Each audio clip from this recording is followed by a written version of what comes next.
Coming up right now, boop, on the nose, why Dr. Seuss is actually the inspiration behind one of the hottest gift trends this holiday season. Also coming up on Daily Flash, the bizarre reason a former employee is suing Hooters and why the restaurant chain is pushing back. A little bit later on, a giant retailer has gone quiet on Christmas, and employees, well, they're not very happy about it. But we're happy you're here. Yes. Daily Flash starts right now. Get ready for trending news and entertainment. This is Daily Flash with your hosts, Andrea Jackson and Mitch English. The fun starts right now. This is Daily Flash. Hi, everyone. I'm Andrea Jackson. And I am Mitch English. Welcome to Daily Flash, everyone. We've got a great show set up for you. We also have Matt Doolittle, who actually, you're going to be sitting down talking to a Wicked star, right? Yes, Michelle Yeoh, and I have a big crush on her from back in her Bond days, so you'll be able to see that. Oh, please don't hit on her. Please don't hit on her. Well, I had to. I mean, you know, when you get the opportunity, you got to take a shot, right? Okay, well, all right. I mean, Did we get a call from HR? no, Okay. no, but after the Kathy Bates thing and him, it was just like a thing we just said, Look, let's stop Kathy doing Bates. it altogether, okay? Mwah. I'm looking forward to that interview, Matt. Yeah, Matt, it's going to be fun, buddy. All right. Who watches Yellowstone? Well, I would love to, if I can find it. Well, it's been gone for, what, 2 years now, hasn't it? Yeah, a year and a half or so? I Okay. think it's been on hiatus. But I for a have. year. I love the show. Well, if you've been paying attention to any of the headlines, you know exactly how the new season just opened up. No, I don't. Please don't share don't. because I have to wait. Okay. Well, well, I know happened? how it ended. happened? How about the last season? I know how happened? that ended. Is there a big surprises? Well, I wanted to sort of steer this conversation Okay. in the direction of how this new season starts because it was quite Okay, a please quite a do. shocker. Okay. Well, there's no. It's very well known that Kevin Costner and Tyler Sheridan, the creator of the show, had a falling out, and Right. Kevin Costner said, "I'm not doing the final season." So they found a certain way to take care of his character in the first episode. Is that right? Which everyone is shocked by. They're like, well, couldn't you have at least stretched it out a few more episodes? But in the first episode, nobody was expecting it. Okay, so when they were promoting it, they would show Costner. Okay, so Yeah. we got a little. Is there a bait and switch involved? in Not that? a bait and Not switch. really? I mean, if anyone's a fan of the show, they knew that Kevin Costner would not be as involved, Right. and there was talk that, and this is known. It's not a huge surprise that somehow his character would not survive this season. All right. Did he have an iPhone? When that's how I know. That's a whole different story. We about gotta Village talk and I. about We have got that. to talk about We that. do have to talk about that. Okay, here's my issue with Yellowstone. So I mean, it's a bit. People are going to be shocked. Shocked. I'm going to be Complete- shocked. when I I watch was it. shocked. I was like, oh my! I knew it was going to happen, but I didn't expect it to happen in this way and so soon. And that sort of brought me to the point, like when your favorite character or when a lead character leaves a show for whatever reason, does it make that show less watchable? I think. Well, Yeah. if they're the ones that drive it, I think of The Office. I think Yeah. those last two seasons are just like I watch them now in repeats, and I'm just like, it's not there. It's not there. I mean, you tune in for a certain character, Yeah. and if that character's gone. Right. Obviously, the chemical, chemistry. the chemistry, and the chemical that makes it bond together Yeah. is gone. Well, it's like So- our favorite show, Breaking Bad. If they'd have gotten rid of Jesse right after the first season, like they were talking about, that entire series would have been completely different. Well, that's a great point. to keep that in mind. So what my complaint about Yellowstone Yes. is that it's on Paramount, right? Paramount but, Plus. But I don't have that, so I have to, which is a CBS product. Yes. But you have to watch it if you have it on Hulu, which is an NBC product. But then I don't know when the times are or But whatever. we actually get Paramount Plus. We do through Amazon. So, it's same pretty here. easy. Wait, you get I Paramount get through Max through that Amazon? way. Yeah. Yeah, you Paramount. can get Max. I got Max Yeah. through it. Yeah. But, That's a thing? Yes, but Oh. there's also Paramount, and then there's Paramount Plus. Plus. Like all these ridiculous streaming channels. Now, not only do you have the AMC, but you have AMC AMC Plus. Plus. And if you want to watch the programs you want to watch, you got to upgrade to the Plus. Let's do the same thing. Daily Flash. Daily Flash Plus. Yeah, You go, get there James. you go. You get James if you get Daily Flash Plus. There we go. The Sweet Baby James channel. Sexy.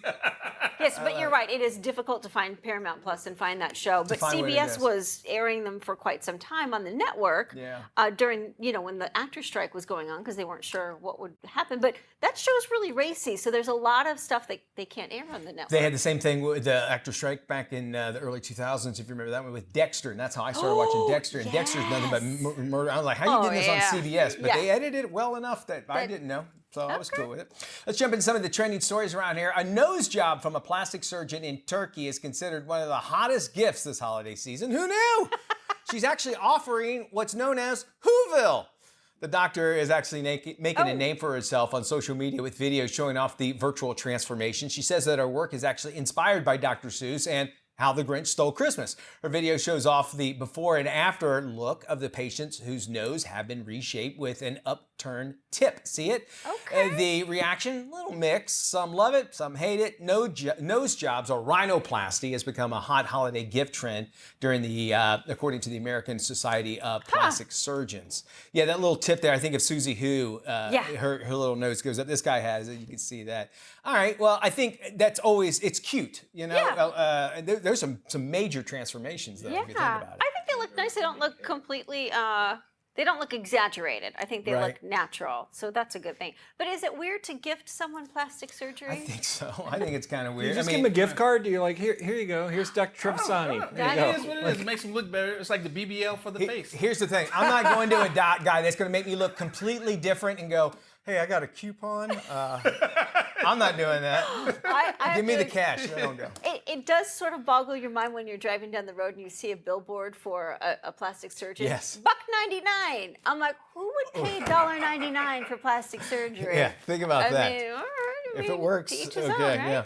A transgender woman is suing Hooters for refusing to hire her. Brandy Livingston says she applied 3 times and was rejected without a fair shake. That's according to her. Hooters has responded. They say Livingston was asked to not return to the restaurant for aggressive behavior. The company said Livingston made staff extremely uncomfortable by proposing marriage and then threatened to go to a gun range to practice ahead of her next visit. Wow. When asked about the gun range complaint, Livingston said it was likely a misunderstanding.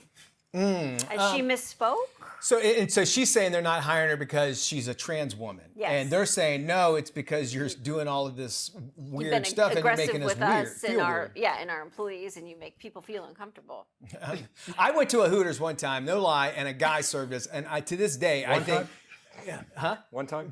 Well, I know I've gone to Hooters many times, but when a guy serves you, I'm like, wait a minute, man. Did you feel ripped off? Yeah, I'm like, oh, and they sell that. They sell it. They go, this is what we want you to come here because of our waitresses. Heck, they're all over the billboards. Hooters wants their wings boneless. They want their. James said.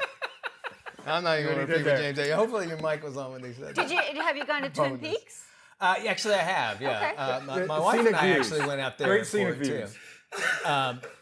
You know, I don't know. If she thinks it's that, I think you need to pull back and think about how you're behaving and how you make customers feel. That's what they have to go after. So there you go.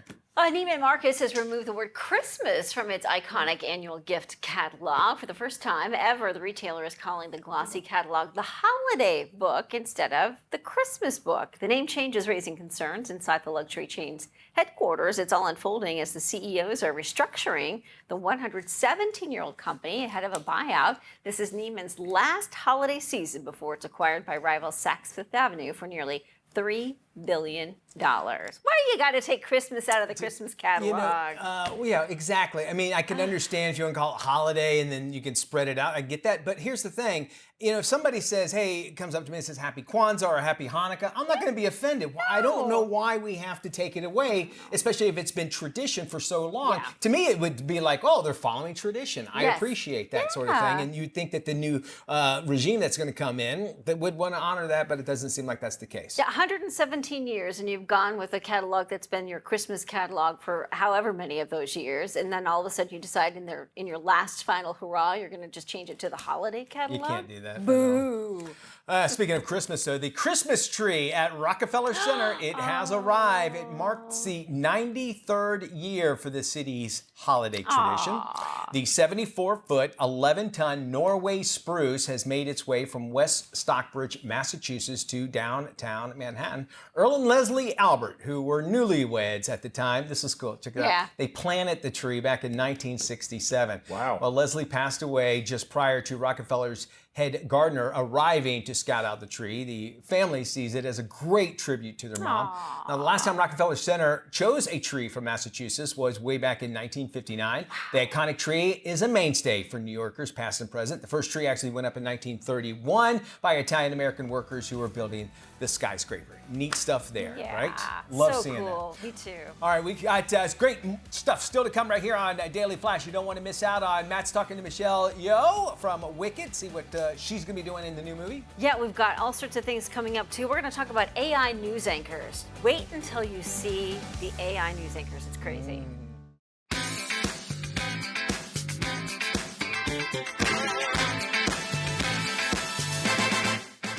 Hey now, welcome to Preview Review, and this is my little segment that Matt Doolittle gets to get, where we get a sneak peek and I get to speak geek.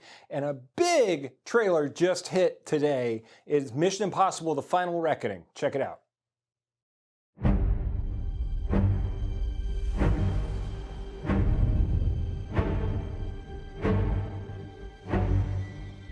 Our lives are not defined by any one action. Our lives are the sum of our choices. Everything you are, everything you've done, has come to this. I am so stoked for this because it got delayed so much because of the writer's strike, the actor's strike, all of that. We were finally getting this on May 25th of 2025. It is finally going to come out. We are going to get to enjoy Ethan Hunt for one last time. Apparently, they're going to move into some other stuff too, but we'll see if they do more Mission Impossibles. But this one was epic, and it left us on a proper cliffhanger. Hopefully he doesn't break his ankle again. Alrighty, and going on to theme park news this week, we got a preview of Donkey Kong Land at Universal Japan, but it's a look into what is coming to the Epic Universe at Universal Orlando. Check it out. こういうバナナの山ですね。これ1日で食べるんですかね。すごい食欲やね。あ、ドンキーコング。おお、ドンキーコングが来てくれました。元気にしてた？どうですか？このジャングルの住み心地は。おお。気に入ってるみたいです。ドラミングも絶好調ですね。Yes, Donkey Kong Land is opening at Universal in Japan, but this is a preview of what we're going to get here in Orlando at Universal's Epic Universe that opens on May 22nd, 2025. Fingers crossed, everything works. So here on Preview Review, we're going to have a lot of stuff coming up, so you can check it out on our YouTube page. I'm going to have a Red 1 review. I'm going to have Gladiator 2, and of course, a Wicked review. So I cannot wait for that, guys. Thank you so much. It's time now for a little segment where we actually pick a little wild story, we share it, and pretty much all say together, Mitch, please. His name's Cole Tashman. He's a Florida surfer, and he's now recovering after surviving his shark bite, okay? There's a little bit more to the story. He was surfing at Bathtub Beach and was bitten by an 8-foot shark. Wow, as wild as that sounds. It's actually a chilling repeat of an incident that actually happened to him 11 years ago. But this recent bite, much more severe than the first. It required 93 stitches, 10 staples, and 3 tendons that had to be reattached. Now, Tashman was pretty fortunate, no doubt, that a local food truck operator used his surfboard leash as a tourniquet, and that actually helped with the controlling of the bleeding, and then they rushed him off to the hospital. Tashman was discharged from the hospital. He's now focusing on his recovery. He has set up a GoFundMe campaign to help cover his medical expenses. Already over $7,000 has been raised. His goal is $30,000, to all of which we say, getting bit by a snake twice? Mitch, please! Here's the thing. Is it the shark's fault, number one? I say, do we actually contribute to this GoFundMe account? Because think about this. Yes. Once bitten, twice shy, right? Yes. Oh, you're on that? Right, okay. I'm gonna jump in here. Please get over here and tell me your thoughts on all of this here. So I think that what happens is, you know, we expect these wild animals to be tame. Very true. Very true. They're a wild creature in their own habitat, and I see us as invading on their space. 100% are. And the Earth is 2/3 water, number one. Now, surfers have a totally different mentality, first off, because I'm going to tell you something right now. First off, you can get me on a surfboard, or if you can get me anywhere near, like, getting into the ocean, and I get bit by a shark, that's it. I'm done. Yeah. I'm not going back ever again. I got you. But the surfer mentality is, and we've all seen Point Break, right? Yes, we have. Right? That you go back in there and you face your demon. This time, I guess, was a snake. Yeah. And then bit twice. Like I said, once bitten, twice shy. I would not definitely go back in there. And the thing is, they can't catch the shark. And if they did, you know what they would have done? They would kill it. Just because it bit, it was being a shark. That's the thing that drives me nuts. The shark is being a shark. You're in his habitat. What is he supposed to do? He sees like something that looks nibbly, and he nibbles. He nibbles. He does what anybody would actually want to think of to do as well. So I do wonder how they catch, because sometimes they'll say, we got the shark. How in the world did you get the shark? How would you, how do you know which one it is? know? Now, granted, if it's, got like maybe the sleeve of the arm of the guy that he chewed up, that's one way to do it. If he's wearing the same watch that says braided, understandable. But again, when you think about how many fish are in the sea, how are they going to know the actual one? And in Florida, whenever you're in Florida, you are within a half mile of a shark all the time, no matter what. Or an alligator. Or an alligator. Depends on what, if it's saltwater or freshwater, either way. We just have come to know that. We just have come and appreciated it. From what I've heard, and I don't know if this is fact, but I've heard that sharks don't necessarily like humans. That's not something that they would feed off of. It just happens like if you're in their territory and it's like you're dangling a bright, shiny object in front of them, they're like, oh, what is that? Maybe it's a fish. I'll take a bite out of it. And then they're like, ooh, human, not so good. Human doesn't taste that good. Much like when we get a bad piece of fish or so. We're probably the same way.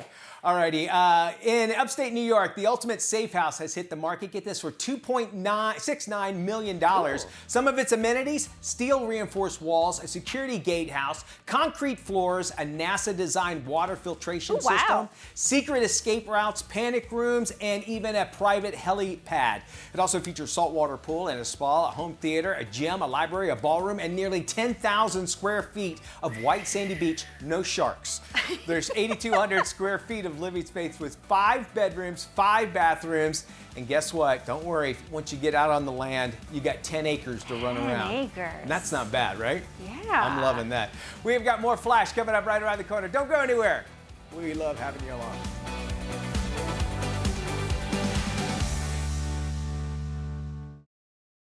Hey, welcome back to Daily Flash. I'm Mitch English. Here's some trending stories here we want you to know about. More than 40 monkeys escaped from a research lab in South Carolina, and authorities are actually warning residents to keep their windows and doors closed. Seriously.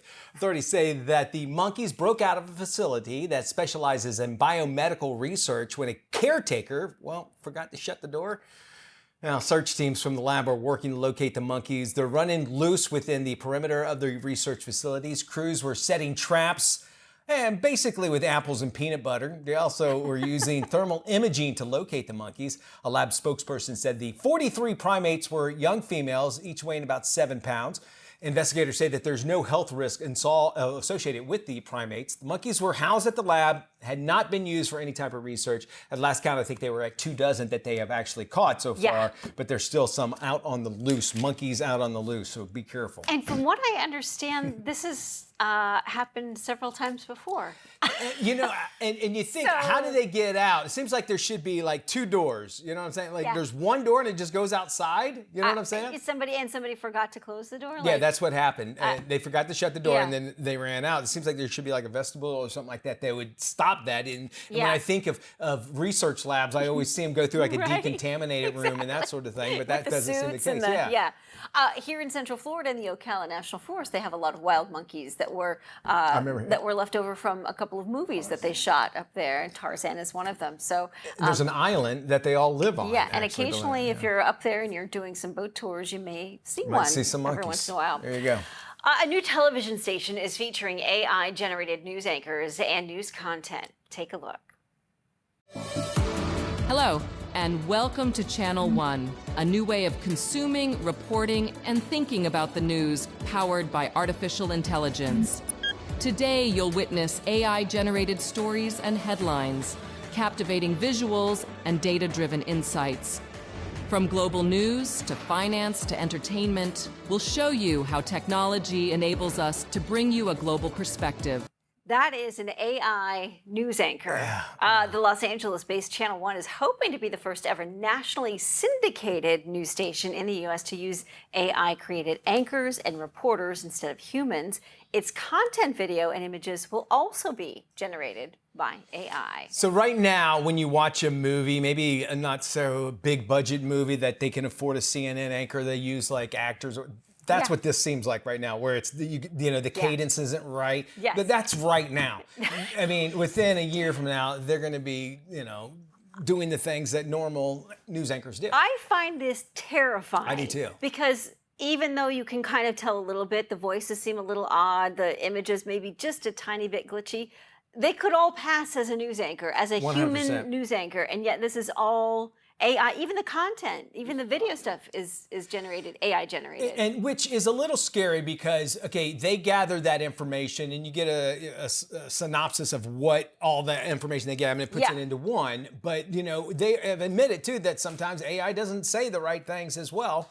But then you go, well, there's people that report news that's not always the right. It's like so weird to see this, but it's not, no doubt in the future. It's not going to go anywhere. It's here to stay. But I think with having an actual human there is sort of that chance for human error. And I think people kind of like to know that there might be something more to it than just a computer-generated person. Listen, if I'm pulling up and getting some gasoline and this thing pops on, I'm fine with it. All right, because if you're getting your news from the gas station, God bless you. Hey, we might be on a gas station. Yeah, who knows? That's true. Yeah, we're number one at Exxon, but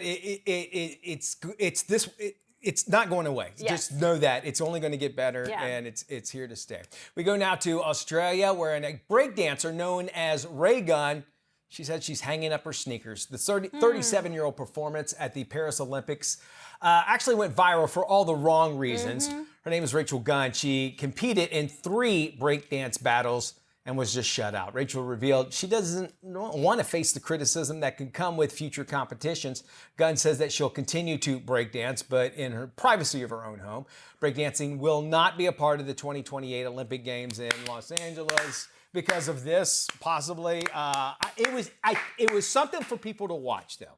You have to give it that. There's been all kinds of crazy. There was ice sculpting was a competition one time. There's all kinds of crazy stuff, and they bring them in like this, to test it out. Say, hey, here's something neat that they're doing. But you see, then you watch this, and my understanding, she's more like a performance artist, right? She was just kind of doing it for. I mean, can she really say that she's a breakdancer? I don't think so, and I think she knew that. But I also think that was sort of the misguidance of this whole category. Because if you tuned in, you wanted to see breakdancing. I was curious to see, what kind of competition it would be like, and you would think if it's in the Olympics, it would be at this extreme high level, and yet all these people look like they had just sort of learned a few moves and they were, writhing on the stage. I'm like, what is this I'm watching? And if you would have gone back to the 1980s or whatever, when breakdancing first came out or whatever, and you go, it's going to be an Olympic sport one day, they'd be like, get out of here. Parachute pants would have it. Cardboard stock would have gone like it's crazy.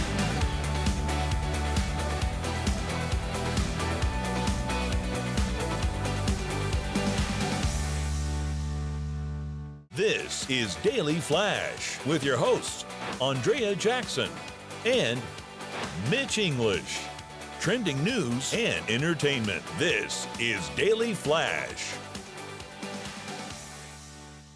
Hello, everybody. I am Mitch English. I'm Andrea Jackson. This is Daily Flash, your source for trending news and entertainment. So glad to have you here. Matt Doolittle is going to be talking to Michelle Yeoh coming up in just a few, so you don't want to miss out on that. And we're going to have some fun here as well. It's interesting to see how countries are handling social media. Have you heard what Australia is proposing as far as social media goes? Yeah, it seems very bizarre. I don't understand the whole censorship thing in Australia. Well, they're saying first off, they want to get rid of social media as much as possible. And what they're doing now is actually going up against like TikTok, Instagram, Snapchat, X, possibly even YouTube. You had to be a certain age in order to actually go and see it. Now, if you're caught, if if this new bill, which would, if they pass it in Australia within a year, then it would be in effect and such. But the parents would not get in trouble and the kids wouldn't get in trouble, but the sites would, because they need to do a better job in finding out who is actually on it. Okay. Now, you say, well, a 15-year-old or a 13-year-old or 12-year-old, they can get on any of those sites. All they're going to do is put a fake birthday in there. Exactly. So they're saying, well, that's not enough. You need to make sure that you figure out a way to make sure that who is on there, including a 15-year-old, and it might give some a little bit of pressure to parents to make sure that the kids aren't doing these sort of things. So they're thinking that it's a huge problem in that country. Wow. And it could just come into effect within the year or so. It is hard to imagine life before social media. That's true. Right? But I can see, how do you rein it in? I mean, I don't know. It's sort of like once you let the genie out of the bottle, it's, it's kind of impossible. That would be the only way. Yeah. I guess there are some sites that require you to take a picture of your driver's license to prove that you are who you are, your age, and that sort of thing. But I could see, I wouldn't want to take a picture of my driver's license and upload it. No, and for a kid, you could just grab somebody else's or create one. I mean, it's not that difficult to probably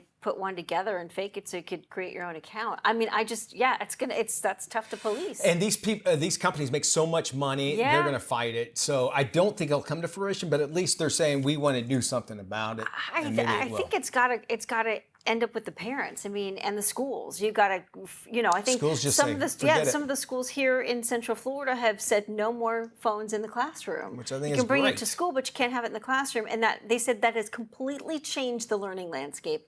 It's done a 180. And so maybe that's what you do. I mean, I'm not sure. Yeah. I blame Ray Gun. I blame Ray Gun in Australia for Gun, the breakdancer. Oh, the breakdancer. Breakdancer. Yes. She retired, and now that's why all their social media is blowing up. She was probably part of the problem. Well, that seems to be one of the latest football dances in the celebration zone, the Ray Gun. A nose job from a plastic surgeon in Turkey is considered one of the hottest gifts this holiday season. Who knew? She is offering what's known as the Whoville.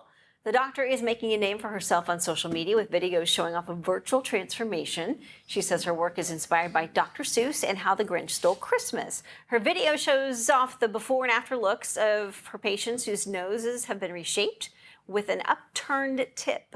The reaction has been mixed. Some love it, others hate it. Nose jobs or rhinoplasty has become a hot holiday gift trend, according to the American Society of Plastic Surgeons. Yeah, it's dangerous. First off, I mean, you are talking about your body, but you could see really a big difference in this. Huge difference. I hate to say it's a hook, but some people, I mean, those are hooks, man. I'm sorry.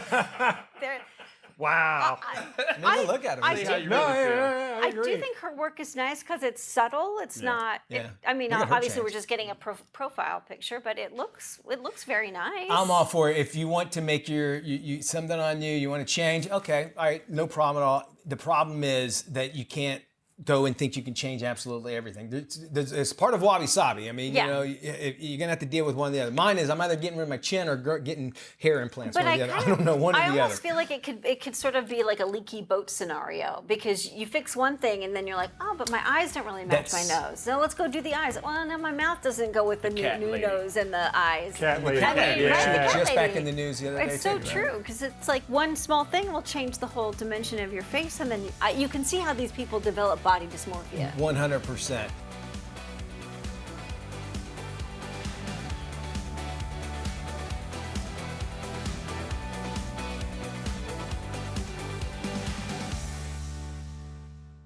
Well, get ready for thrills and chills because Wolfman, the latest spine tingler from Blumhouse and Universal, they know how to put a horror movie together, howls into theaters this January 17th. It's a bold new take on a classic horror legend. I had the chance to head out to LA last week and sink my teeth into some behind-the-scenes secrets. Now, I got to sit down with the director, Lee Whannell, who's quickly becoming the unofficial captain of the Dark Universe, the Wolfman himself, Christopher Abbott, and his on-screen wife, Julia Garner, who's acting with her second Wolfman. Let's dive into our conversations.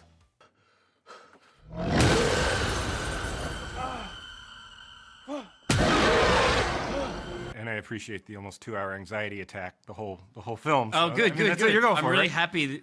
Only horror filmmakers can be happy about giving you an anxiety attack. Yeah. So obviously you were involved with Saw, wrote that, wrote Insidious, you wrote Wolfman. So how does it feel to be the creator of all of Halloween Horror Nights houses for the past 10 years? It seems like. It's so great. I mean, having grown up as a horror fan, you know, I'm sure you did the same thing. I grew up going to sleepovers watching Nightmare on Elm Street I worked at Horror Nights for 11 years. Oh, wow, really? I was a Wolfman a couple times. So. You're kidding me. Oh, my God. Oh, that's awesome. You know, it's funny. In Australia, where I grew up, we don't celebrate Halloween. It's not a thing. You got everything there that wants to kill I feel it. Yeah, exactly. We got nature. So for me, as a horror fan, to be able to go to something like Halloween Horror Nights and see that people are actually responding to these creatures that we're now... That James Wan and I, things that we've created or things that I've been involved with are now in that sort of wall of fame. There's no better feeling. When you got to go through that, you got to shave everything, go through the makeup process. Yeah. Was it like a progression of those, or did you start out with the heavy stuff and then pull your way back? How did you go through that? Well, I mean, you shoot out of order. You know, so there was about 7, let's call them like 7 stages of the makeup process, and so it would just vary depending on what we were shooting that day. But it would, you know, the earlier stages would be anywhere from like 2.5 hours in the chair, and then the later ones are 7 plus, like whatever it is. So it's a lot, but it's worth it. I don't see this character getting an Abbott and Costello spinoff. Like from back in the I would love it. I mean, you love it. It goes with your last name. I would love so it. I need to do some comedy in my life. Yeah. There you go. So you've worked with now almost 2 Wolfmen, Jason Bateman in Ozarks, and Chris in this one. Yeah, different Wolfman. Who's the cooler Wolfman at the end of the day? Who's the cooler Wolfman? Who's the cooler Wolfman? What kind of question is I'm that? just saying, but you got I'm Wolfman. not going to say that because I love them, you know, both the Wolfmans equally. How about that? They're very different. It depends on like... You want like high school cool wolf, or you want like, you know, chase you through the woods wolf? One's like sweeter and one's a little more savory. Yeah, okay. It's in the trailer, and you see it, you know, it kind of starts with a scratch, and it obviously gets worse and worse and worse. So now when you go around, you see a friend that has a scratch, you're like, you need to go get it. I got scratched in the eye by my cat a couple weeks ago. Yeah. My wife was instantly like, you need some antibiotics. And then he might become Catman. Catman. Yeah. Which, why isn't there a cat? There's a Catwoman. Catwoman. There needs to be a Catman. Yeah, that's the next role for Yes, maybe you should be hired. Then you can build that whole thing. You should, you know, contact someone. Build that whole Catman. network. Yeah. You've done these, you know, these dark, intense things where everybody's very tight and everything. So next, a dance movie? Yeah, I'm thinking Dracula, like a happy-go-lucky tap dance Dracula, maybe? I want to start with where it's set. I'm thinking this should be set like in Tahiti or the Amalfi Coast. Mainly, I'm gonna basically do what they did with White Lotus, which is genius. Just go from great resort to great resort. And now pick your next vacation. Yeah, exactly. Pull Sandler. I totally. The Adam Sandler method is genius because you're like, where do I want to be for 6 months? Okay, Hawaii. There you go. I'm doing it like that from now on. Trust me. You're scaring me.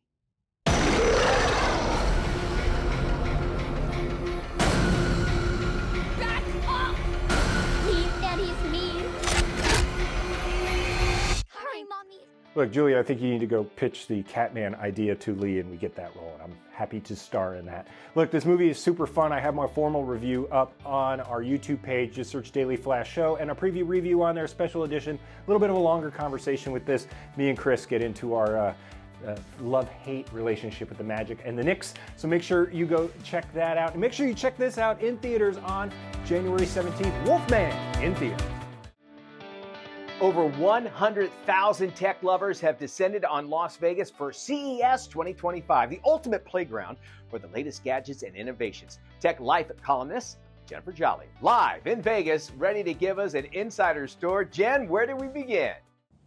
Mitch, the only thing that could make it better here is if you were here with me. That was so much fun when we would do these stories together here.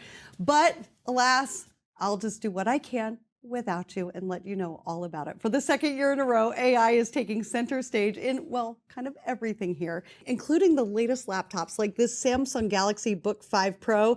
They just unveiled this. You're getting a first look here of the 16-inch AMOLED display. It is a total productivity powerhouse with up to 25 hours of battery life. Look at this. It is sleeker and lighter than ever before, packed with a ton of snappy, updated AI-infused tools like AI Select, where you can search for anything, anywhere with just one click. Photo Remaster, that's my personal favorite standout feature, transforming all of your pictures into high-quality images with zero fuss or any extra work on your part, coming soon to the United States. Take a look at Kodak's new Luma 500 projector, also getting a big AI boost here. It's a small I think, kind of spaceship looking full HD smart projector with autofocus and keystone correction that turns any space into this like cinematic experience. I mean, look at that image right there.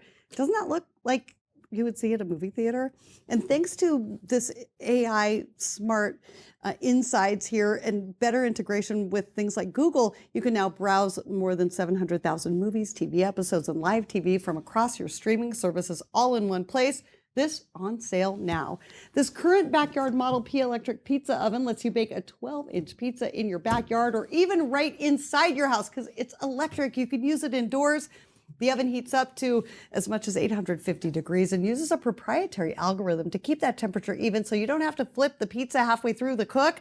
I love that. Solves a lot of problems for people like me who spill all the toppings off every time I try to cook a pizza.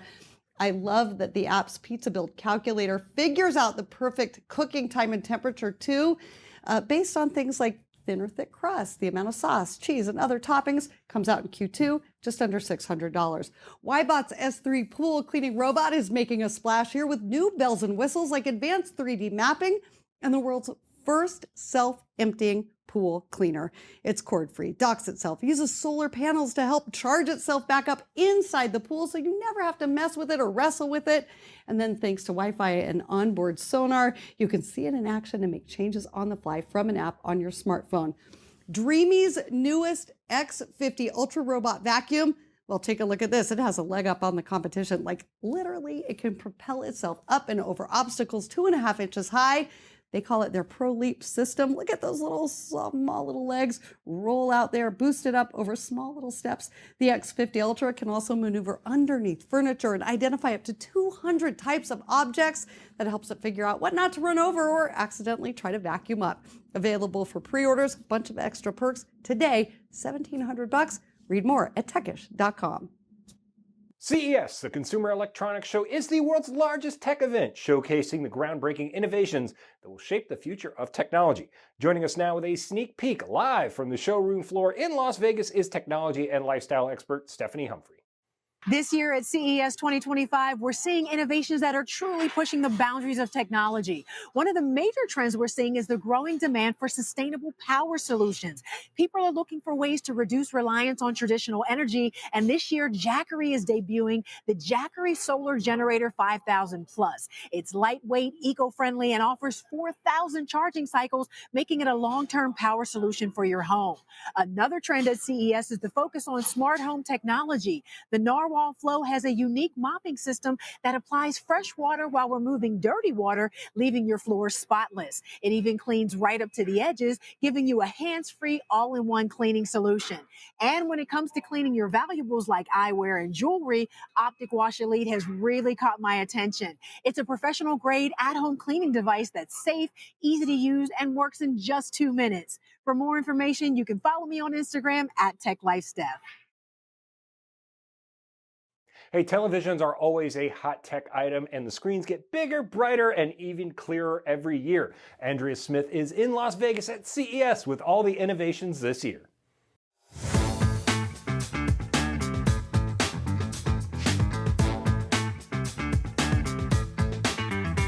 I'm Andrea Smith at CES in Las Vegas, where we are exploring the future of technology. Today we're at the TCL booth, the #2 market share leader of TVs in the US and a leader in display innovation. So Bruce, what's your secret? A key part of TCL's secret sauce lies in our vertical integration. We make all the components like TV panels, our backlights, TVs that have been reviewed in 2024 as the brightest TV ever tested.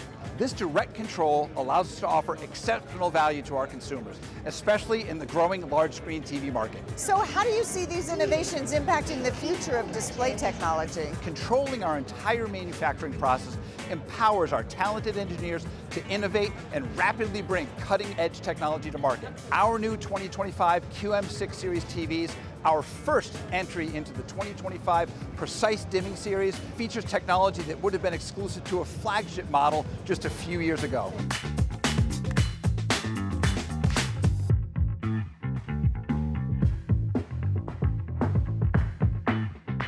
With the rise of augmented reality, or AR, talk to us about the Ray Neo AR glasses. Ray Neo is redefining the future of AR, bringing immersive, cinematic experiences to life with unmatched comfort and style. Here at CES, we are excited to show our innovations, like the award-winning Raineo Air 3. Finally, tell us about TCL's partnership with the NFL. What's been the most rewarding part of working with the league? We are so honored that the NFL chose TCL to be the official TV partner of the NFL. Knowing that most fans have never attended a game, we are excited to bring customers high-quality TVs, like our 98-inch models that are currently starting under $2,000. After all, no one wants to watch the big game on a small screen. Learn more at tcl.com. Thanks for all that great info. We'll make sure we have it on our website at dailyflashshow.com. Hey, Mitchie. Hey, Jackson. Yeah, I want to talk about that big story coming out of Hollywood. Hold on, wait. I want to get Matt in on this call, all right? Hold on. Hey, what's up, Mitch and Dias? Matty! Mitchie. Mateus. Mitch, my man. So, Matty of Berkshire. What's going on? Hey, AJ wants us to talk about a big story that's happening. This kid, the Kiki, says hi. He has his own Instagram. That's great, Matt, but I really want to talk about this big story coming out of Hollywood. Ooh, dog and cat! It's You should check it out. This kid, the Kiki. I want to know what's going on. What? Oh, okay, so real quick. Why does he still have a dial-up modem? Hey, I gotta get back to wrestling stuff. It's on the music. You know what? Maybe we should just try this later. Okay, all right. Peace and love. Daily Flash. Where are you? It's just better when you're part of the conversation. Join us online.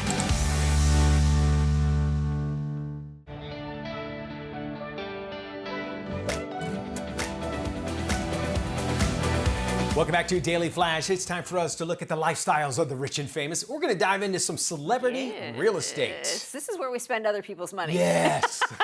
Let's start with Bobby Burke, the interior designer who starred on the Netflix reboot of Queer Eye for its first 8 seasons. He just listed his estate in the Hollywood Hills for $2.75 million. The home offers nearly 3,000 square feet of living space, plus 4 bedrooms and 3 bathrooms. Burke did a major remodel on all of the interiors of the residence. The Spanish-style home dates back to 1979, but Burke's updated the space to reflect 2024. Marketing images show white interiors with largely neutral furnishings, floor-to-ceiling windows, flood the space with lots of light. Ooh, I like that, black and white. That's kind of cool neat. looking. All right, next up, we have Oscar Isaac. He is actually letting go of his Brooklyn penthouse. The sprawling 4-bedroom, 3-bath duplex was just listed at $4.5 million. The famed Star Wars and Dune actor bought the residence back in 2018. Home actually sits on 2 top floors with 2,400 square feet in high-end finishes. That is nice. Beautiful. Main floor of the penthouse has 12-foot ceilings and wide plank floors. There's even a guest suite that can double as an office or even a media room. A sweeping staircase takes you to the second floor where the primary suite is located, and you get with that panoramic city Oh, that's views. gorgeous. Yeah, it is, isn't it?